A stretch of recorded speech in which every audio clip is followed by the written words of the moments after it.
ಗಾಳಿಗೆ ಗೂಘ ಮಾತಂದ ಭಾಷೆ ಕಾಣೆ ನಮ್ಮದು, ಕೋಗಿಲೆ ಕೂಡ ಕನ್ನಡದಲ್ಲೇ ಕೂಗೋ ನಾಡು ನನ್ನದು.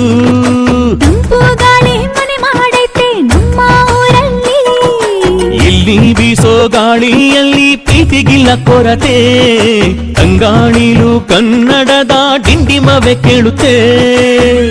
ಎಲ್ಲಾರು ನಮ್ಮೋರೇ ಅನ್ನೋದು ನಮ್ಮೂರೇ, ಕರುಣೇನ ತೋರೋರೆ ಕರುನಾಡು ಅಂತಾರೆ. ಕನ್ನಡ ಜನ ಕನ್ನಡ ಗಾಳಿ ಚಂದ ಕಾಣೆ ನಂಜಿ, ಕನ್ನಡ ನೀರು ಕನ್ನಡ ಮಾತು ತಾಯಿ ಕಣೆ ನಂಜಿ. ನಾನು ಕನ್ನಡಿಗ ಕನ್ನಡದ ಕಾವಲಿಗ, ನಾನು ಕನ್ನಡಿಗ.